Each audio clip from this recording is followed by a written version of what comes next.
pretty benign, is full of scandalous and shocking things.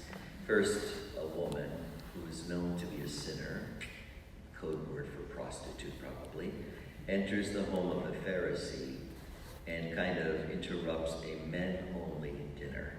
Right? The Pharisee would have been highly insulted and shocked that this particular woman just walked into his home kind of unannounced. Then the woman begins crying and uses her tears to wash Jesus' feet. The inference here is that Jesus would have had bare feet.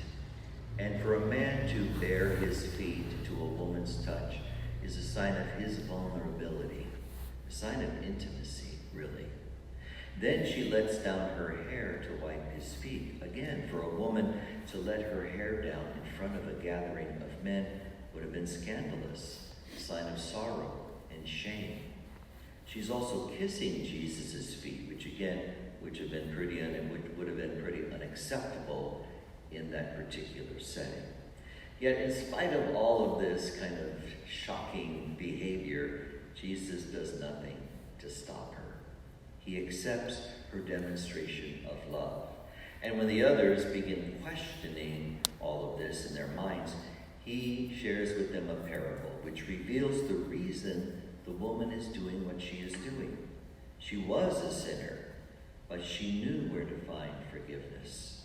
Her sins may have been great, but that's why she offered a more intense sign of love and gratitude to Christ.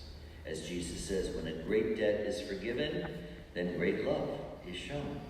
The Pharisees did not demonstrate any love for Jesus because they didn't recognize their need for forgiveness, their own indebtedness to God. Quite simply, we just put ourselves in this story. We can be the Pharisee who tends to judge people who we think are more sinful than ourselves.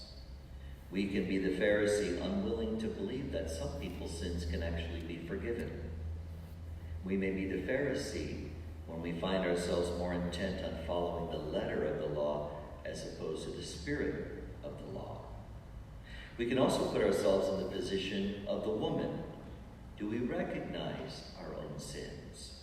Can we be humble enough to come before Christ, to acknowledge our need for his mercy and love? Are we able to demonstrate love for Christ by tending to the needs of others? You know, the woman's actions of washing Jesus' feet with her tears and drying them with her hair is a very powerful symbol of the kind of love and devotion that we are to have when ministering to others, putting our entire selves into ministry. I think in summation, it's important that when we are living the Christian life, that we do our best to put aside any kind of judgmentalism or pride. How can we come into the Lord's presence and dine with him here at this table if we are judging others as being unworthy? Sometimes we even find people to be unworthy when they're here in the church, right? Because we may know something about their personal lives. So, rather than being like the Pharisee, we are to come into the presence of the Lord much the same way that that woman was present in the story, with deep humility, with a recognition and a sorrow for our own sins. Then the Lord will accept our love and offer full